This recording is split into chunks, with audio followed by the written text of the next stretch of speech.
দর্শক, breaking news. শ্রীলঙ্কাকে হারিয়ে নতুন ইতিহাস গড়ে ম্যাচ জিতে সংবাদ মাধ্যমে এসে সাকিব আল হাসানকে নিয়ে একই বলল লিটন কুমার দাস।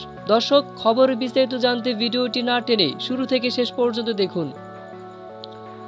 দর্শক, লিটন কুমার দাস সংবাদ মাধ্যমে এসে বলেন, আগামী ম্যাচে অর্থাৎ তৃতীয় টি-20 ম্যাচে সিরিজ জয়ের লক্ষ্যে যে কোনো উপায়ে হোক সাকিব ভাইকে চাই। সিরিজ জয়ের লক্ষ্যে যে কোনো উপায়ে হোক সাকিব ভাইকে দলে চাই, কারণ আমরা একজন সাকিব ভাইকে খুব মিস করছি। তার মতো বিশ্বমানের একজন অলরাউন্ডার দলে থাকা মানে দলের শক্তি থাকা, তা তো আর কোনো বলার অপেক্ষায় রাখে না। আসলে সাকিব ভাইকে ছাড়া আমরা একেবারেই অসহায়, এটা বারবার প্রমাণিত। এটা নতুন করে আমার বলার কিছু নেই। আর তাই আমি সাকিব ভাইকে আগামী ম্যাচে যে কোনো উপায় হোক দলে চাই। দর্শক, বাংলাদেশ 3 ম্যাচে টি-20 সিরিজের দ্বিতীয় ম্যাচে শ্রীলঙ্কাকে 83 রানের বড় ব্যবধানে হারিয়ে রাজকীয় এক জয়ের দেখা পেয়েছে বাংলাদেশ দল। এই জয়ের ফলে সিরিজের সমতা ফিরল বাংলাদেশ।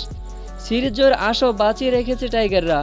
আর তাই তো তৃতীয় টি-20 ম্যাচে সিরিজ জয়ের লক্ষ্যে বিশাল পরিবর্তন আসতে পারে একাদশে। তো দর্শক, আপনাদের কি মতামত? আগামী ম্যাচে কি সাকিব আল হাসানকে দেখা যেতে পারে?